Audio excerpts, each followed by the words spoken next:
ඔබ දන්නවද මේ එකම නීතිඥයෙක්වත් එක තඹ සතයක් මේ නඩුවට පෙනී හිටීම සඳහා අරගෙන නැහැ. ඔබට විශ්වාස කරන්න පුළුවන්ද ලංකාවේ මේ වගේ නඩු තියෙනවා කියලා? එකම නීතිඥයෙක්වත් මුදල් නොගෙන පෙනී සිටින නඩු. ඔබ දන්නවද ඒකට හේතුව මොකක්ද කියලා? ඒකට හේතුවක් තියෙනවා. ප්‍රධාන හේතු තුනයි. අපි පෙනී සිටින අපි දැඩිව විශ්වාස කරනවා ජෙනරල් සුරේෂ් සලේ කියන්නේ ඔහු අත්අඩංගුවට ගැනීමත් රඳවා තබා ගැනීමට අදාළ කිසිදු සාක්ෂියක් නොමැති නිර්දෝෂී මිනිසෙක්. නිර්දෝෂී මිනිසෙක් වෙනුවෙන් අපි හෘද සාක්ෂියේ පිරිසුදුම පෙනී හිටිනවා කියන හැඟීම තියෙනවා. දෙවෙනි එක ජෙනරල් සුරේෂ් සලේ අවුරුදු 30කට වඩා අධික කාලයක් යුද හමුදාව වෙනුවෙන් මේ රාජ්‍ය ආරක්ෂා කරන්න වැඩ කළා තියෙනවා. ඔහු එතරම් කාලයක් වැඩ කළා. ඔහුට විශ්‍රාම යනකොට තියෙන්නේ තමන් පදිංචි වෙලා ඉන්න නිවසත් විශ්‍රාම වැටුපත් විතරයි. ඔහු අත්අඩංගුවට ගන්න දවසෙත් ඔහු පුජ්‍යලික ආයතනයක රැකියාවකට යමින් හිටියේ. අපි ඔහුගේ ආර්ථික තත්ත්වය දන්නවා. අංක 3 ඔහුව මේ රාජ්‍ය ආරක්ෂා කරන්නත් මේ රාජ්‍යයේ චිර පැවැත්ම වෙනුවෙනුත් තම ජීවිතය පූජාවෙන් යුක්තව සේවය කරපු නිලධාරියෙක් කියලා අපේ සියලු දෙනාගේ හදවත් තුළ ගෞරවයක් තියෙනවා. ඒ නිසා තමයි අපි සියලුම දෙනා ඒ වගේ කැපකිරීමක් ඒ නිලධාරියා වෙනුවෙන් කරන්නේ. එවන් තත්වයක් යටතේදී ගරු නීතිපතිතුමනි මේ පෙනී සිටින නීතිඥයන්ට හමුදා බුද්ධ්‍යංශ වලින් ගෙවීම් කරනවා හමුදාවෙන් ගෙවීම් කරනවා කියලා ප්‍රකාශයක් කිරීම අපේ හිත් වේදනාවට පත් කරනවා. ජෙනරල් සුරේෂ් සලේව සම්බන්ධයෙන් මහේස්ත්‍රාත්තුමා උතුම් වූ මහේස්ත්‍රාත්තුමා ඉතාමත්ම නිර්මාණාත්මක විදියට අධිකරණමය මනස යෙදෙව්වා. අපිට අපේ ඒ උතුම් වූ විනිසුරුතුමා කෙරෙහි අපේ හිස නමා ගරු කරනවා අධිකරණය කෙරෙහි ඒ කරපු නිර්මාණාත්මක දේ. ඒ තමයි එතුමා කෙලින්ම 2022 අංක 12 දරන පනතේ 9 B වගන්තිය තුන්වෙනි වගන්තියෙන් සංශෝධනය වුණ 9 B වගන්තිය ඒ වගන්තිය අනුව එතුමා කෙලින්ම අපරාධ පරීක්ෂණ දෙපාර්තමේන්තුවට ගියා. ගිහිල්ලා සුරේෂ් සලේ මැතිතුමාගේ තත්ත්ව නිරීක්ෂණය කරුවා. ඒක නිරීක්ෂණය කරුවට පස්සේ මට හදිසියෙම ජෙනරල් සුරේෂ් සලේගේ ලොකු මල්ලි කෝල් එකක් දුන්නා. දීලා මට කිව්වා මිස්ටර් සංජීව ගොඩාක් වැදගත් දෙයක් වෙලා තියෙන්නේ. විනිශ්චයකාරතුමා ගියාට පස්සේ මල්ලි ඉන්න ස්ථානයේදී සලකන විදියේ යම් වෙනසක් වෙලා තියෙනවා. ජෙනරල් සලේගේ මනසේ අද සතුටු තත්වයක් තිබුණා උතුම් වූ විනිසුරුතුමා ආපු නිසා කියලා. මේ සිද්ධිය නිසා තමයි මේ විමර්ශනය මේ මට්ටමට ගියේ. ඊළඟ දවසේ නීතිඥයෝ පෙනී ඉඳෙද්දී අපරාධ පරීක්ෂණ දෙපාර්තමේන්තුව පෙනී ඉඳෙද්දී උතුම් වූ විනිසුරුතුමා කිව්වා ජෙනරල් සුරේෂ් සලේ සම්බන්ධයෙන් තියෙන සාක්ෂියක් තියෙනම් ඉදිරිපත් කරන්න කියලා. ඔවුන්ට මම කියපු කරුණු තුන ඇරෙන්න වෙන සාක්ෂියක් තිබුණේ නැහැ. ඊට පස්සේ වාචිකව කිව්වා අසද් මෞලානා කියන තැනැත්තා ප්‍රකාශයක් දීලා තිනවා කියලා. උතුම් මහේස්ත්‍රාත්තුමා කිව්වා අසද් මෞලානා CID එකට ප්‍රකාශයක් දීලා තිනවද කියලා. එතකොට කිව්වා CID එකට ප්‍රකාශයක් නැහැ කියලා. දැන් මොකද කරන්නේ? මහේස්ත්‍රාත්තුමා කිව්වා එහෙනම් අසද් මෞලානාගේ ප්‍රකාශය සටහන් කරලා කියන්න කියලා. මෙතන තමයි ගණේන්ද්‍ර ශානි අබේසේකර ගහපු ගේම් එක එළියට එන්නේ. ලංකාවේ නීතිය අනුව අපි දැනගෙන හිටියා අපි සියලු දෙනාම දැනගෙන හිටියා අසාද් මෞලානා ඉන්නේ ස්විට්සර්ලන්තේ කියලා. එතකොට ස්විට්සර්ලන්තේ ඉන්න පුජ්‍යලයේගේ ප්‍රකාශයක් සටහන් කරන්න ක්‍රමවේදයක් තියෙනවා. මෙතන තමයි ගණේන්ද්‍ර ශානි අබේසේකර අපේ නීතිය ඉස්සරහා ගහන්න පුළුවන් වංගුව ගැහුවේ.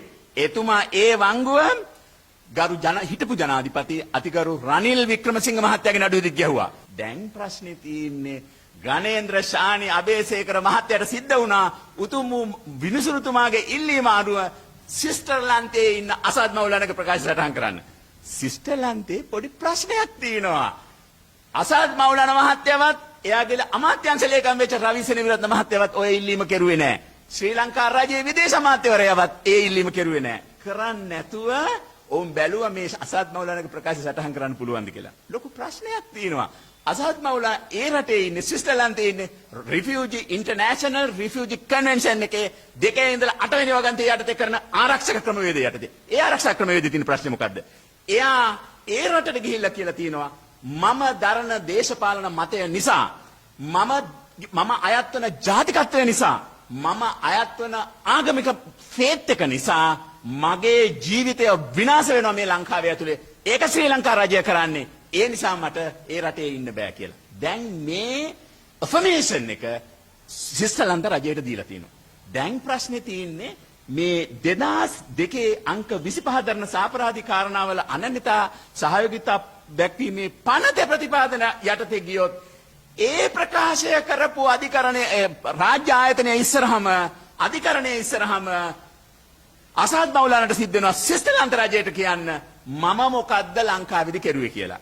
ඒකෙදි සාක්ෂි නීතිය දන්න ඕන කෙනෙක් දන්නවා ඉස්සෙල්ලම තමන්ගේ වයස, ජාතිය, ආගම ඒ රටට ආවේ ඇයි, ඊට පෙර තමන් කරපු රැකියාව, තමන් සම්බන්ධ වෙලා හිටිය හැටි මේ තොරතුරු තමන් උපයාගත් ආකාරය කියන්න ඕනි.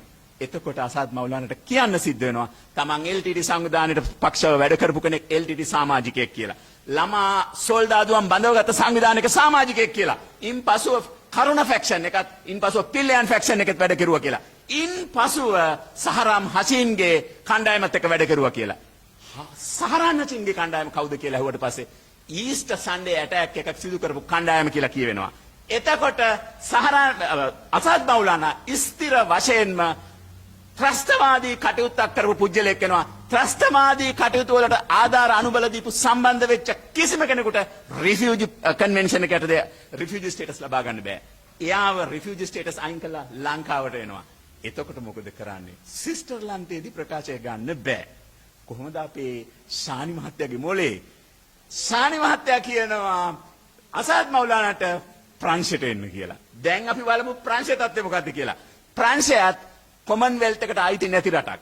ඒ රටට ගෙන්නුවට පස්සේ ඒ රටේ තියෙනවා මේ පනත යටතේ ප්‍රකාශය සටහන් කරනවා නම් අසාද් මවුලානගේ 2002 අංක 25 දරන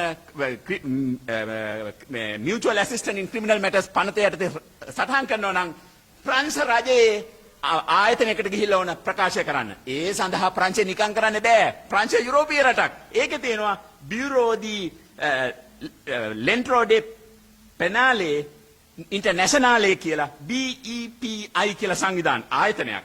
ඒ ආයතනය විසින් තමයි වෙනත් රටකින් පුජ්‍යලයක් ප්‍රකාශයක් සටහන් කිරීමක් කරනවා නම් ඒ ප්‍රකාශය සටහන් කරන්නේ.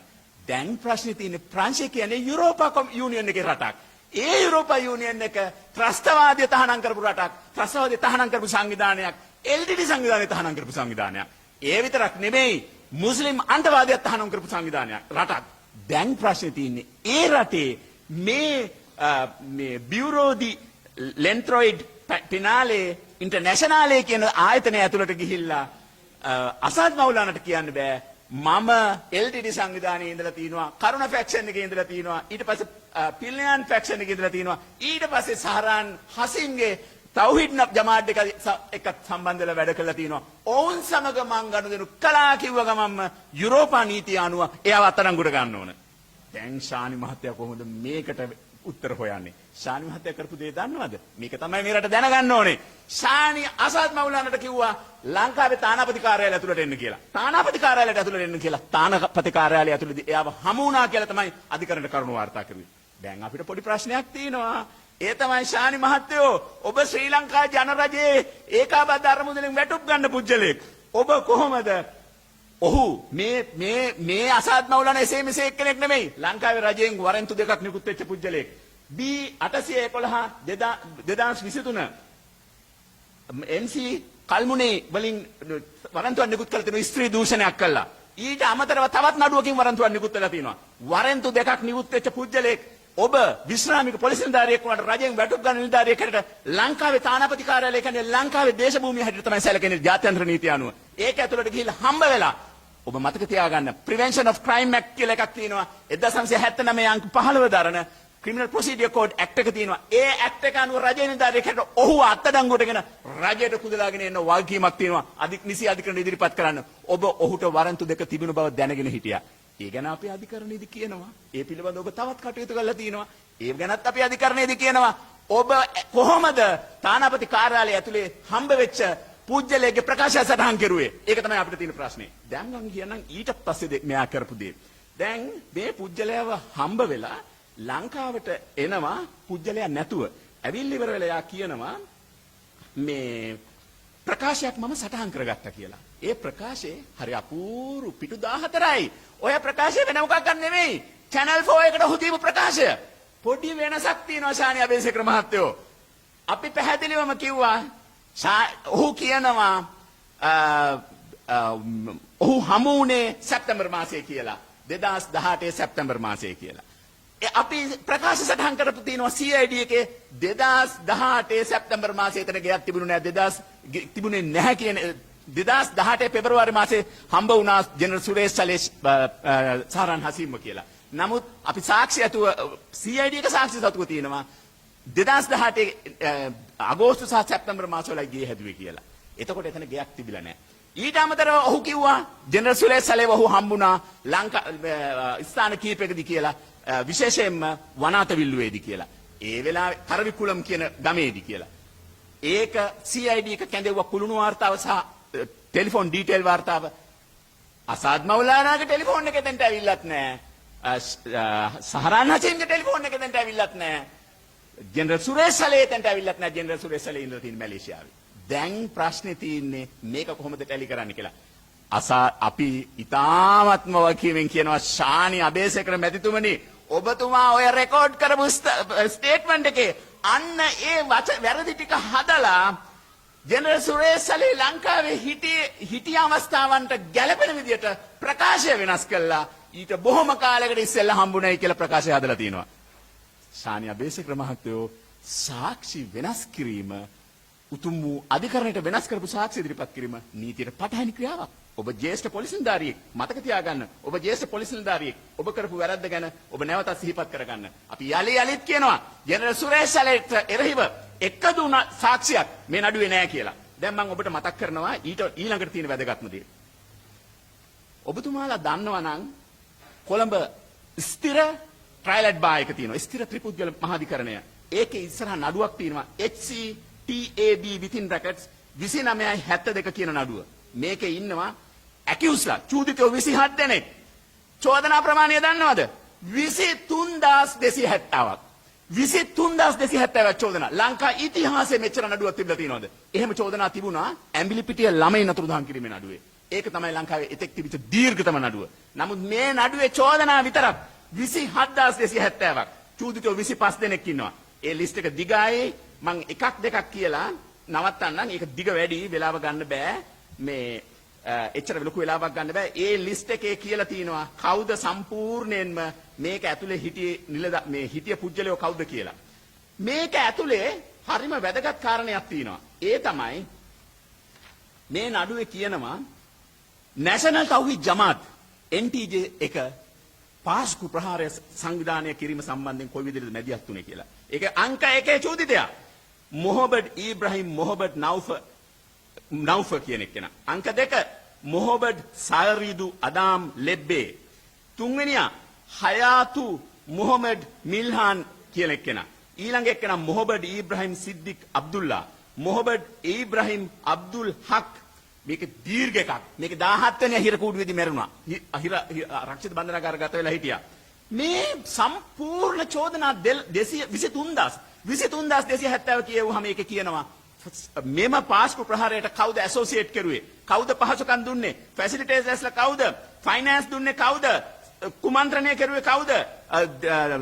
විද්‍යාත්මක ටෙක්නොලොජි එක ගෙනාවේ කවුද? ඒක ට්‍රේන් කරුවේ කවුද? සේෆ් හවුස් හැදුවේ කවුද? ඒවට මුදල් යොදවුවේ කවුද? ට්‍රේනින් කරුවේ කවුද? මොළ බ්‍රේන් වොෂ් කිරිල්ල කරුවේ කවුද? ආගම දේශනා කරුවේ කවුද? මේ සියල්ලම කළා තිනවා. කවුද මේවා චෝදනා ග්‍රාෆ් කරුවේ? නීතිපතිවරු කිහිප දෙනෙක් යටතේ ගරු ශ්‍රේෂ්ඨාධිකරණයේ විසින් කරපු විමර්ශන, පාර්ලිමේන්තු විශේෂ කාර්ය සභාවෙන් කරපු විමර්ශන, උතුම් වූ විනිසුරු ජනත සිල්වා මැතිතුමාගේ විමර්ශන, උතුම් වූ විනිසුරු විජිත් මලල්ගොඩ මැතිතුමාගේ විමර්ශන, මේ සියලු විමර්ශන වාර්තා බලලා සම්පූර්ණයෙන්ම මේකට සම්බන්ධ යමෙක් හිටියේ නම් ඒ සියලු දෙනා දැම්මා. ඊට අමතරව ට්‍රයල් ඇඩ් බා එකේ තවත් නඩුවක් තියෙනවා. ඒ නඩුවේ වැඩිකාරයෝ දෙන්න තියෙන්නේ පූජිත් ජයසුන්දර සහ හේමසිරි ෆර්නෑන්ඩෝ. ඒ දෙන්නම වැඩිකාරයෝ කෙරුවේයි.